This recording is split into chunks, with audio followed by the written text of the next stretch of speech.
Hi, I'm Dave, and this is Odinada's Den.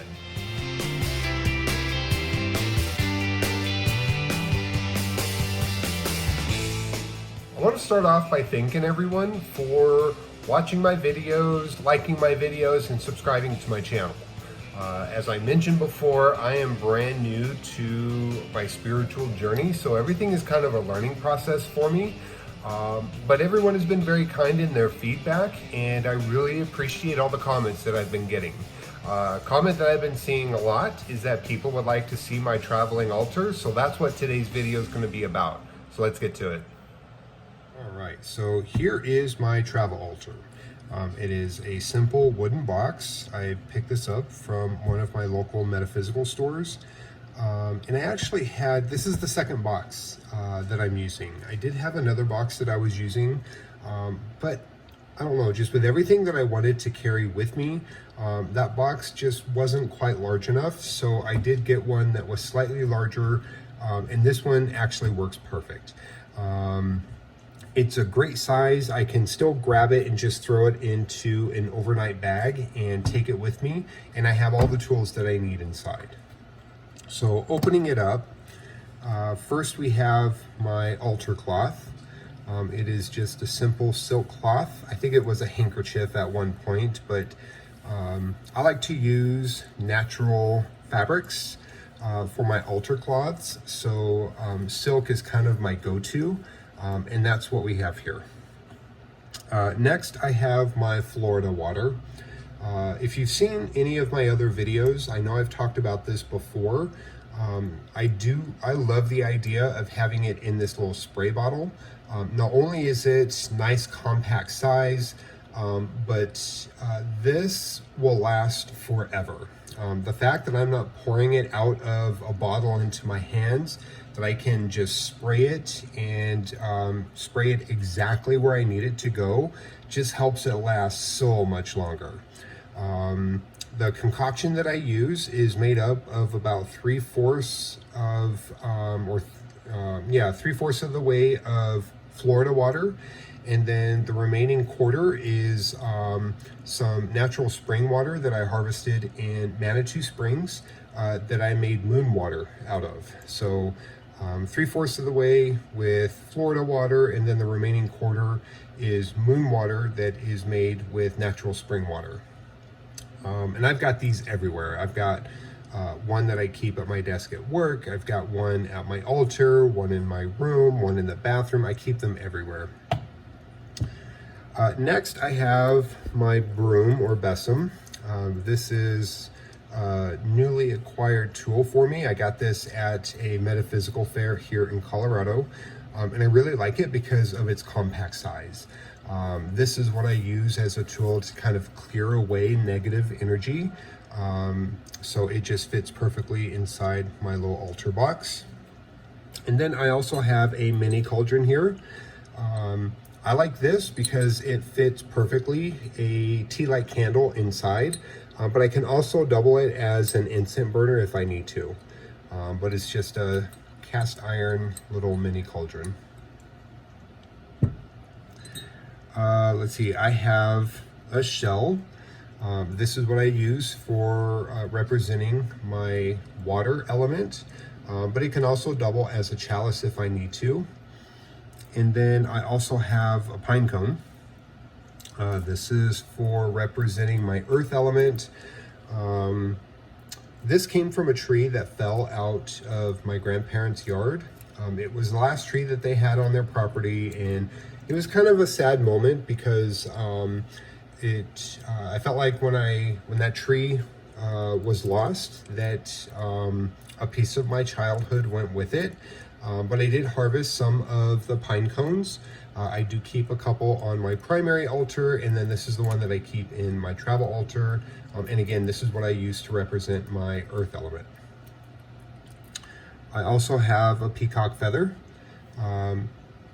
And I think I've mentioned in a previous video that peacock feathers, for some reason, just remind me of my grandmother.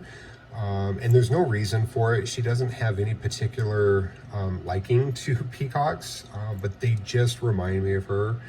And this is what I use to represent my air element. Next, I've got, of course, for my fire element, I've got some tea light candles. Again, these fit perfectly inside my little mini cauldron, and great for just traveling with you because they come in their own little holder. They're so convenient. I love tea light candles. I think I burn these more than any other candle. Let's see, I have a pressed rose here. So this is a pressed rose that came from an arrangement that I received after my sister passed. And this is what I use to represent my element of spirit. My sister and I were pretty close. I miss and love her terribly. And so this is pretty symbolic of her. So I use this to represent my spirit element. Let's see, I've got a sash that has some stones and crystals. I've got some clear quartz. I have amethyst. I've got some rose quartz and obsidian in here. And then I also have some cord. Of course, can be used for doing binding spells, any kind of cord magic or cord workings that I want to do. I just have a little piece of cord available. I do have these incense matchsticks. These things, if you haven't used these, you don't know what you're missing. These things are so convenient. They come in so many different scents, and sometimes you don't need or want an entire incense stick or cone. And these guys are just, they're perfect. I don't get to use them too often, only because when I'm using my travel altar, it's usually because I'm traveling to a family member's home. And just out of respect for them and their space, I do not burn incense or my Palo Santo. But, if I am ever in a situation where I can burn an incense, this is usually all I'm gonna need. Let's see, this is my pendulum. I made this myself, and the pendulum itself is clear quartz, and then I have my my zodiac symbol. And this is the one that I made specifically for my travel altar. I also have a pentacle here. The pentacle came on a necklace.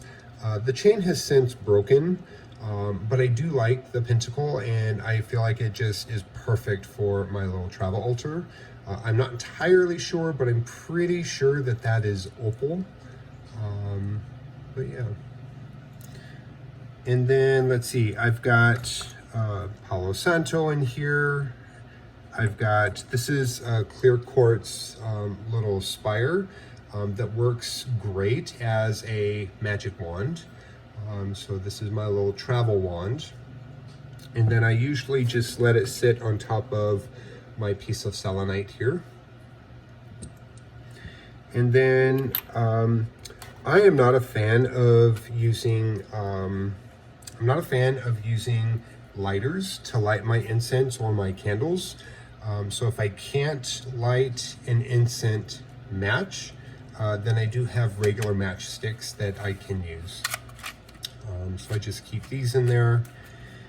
And then I also have a couple of jars with, I've got one that has some rose petals. These are rose petals that were harvested from my grandmother's garden. And then I have some lavender as well.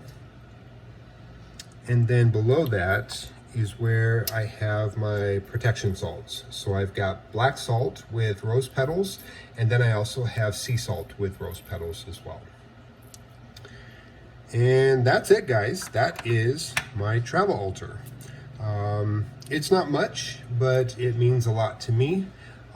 This is actually what I'm using right now, only because I'm in the process of moving and my regular altar is completely packed up. So aside from an oracle deck and a couple of tarot decks, my travel altar is all I have. So I've been putting it to good use.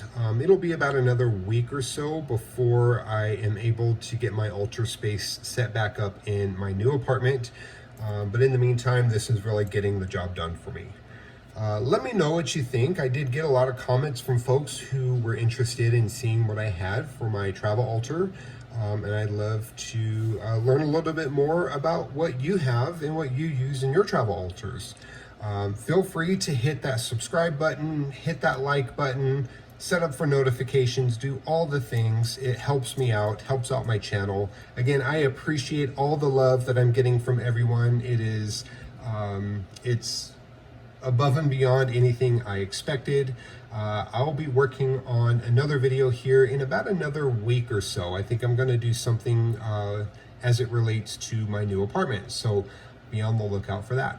Thanks everyone, and we will talk soon. Take care.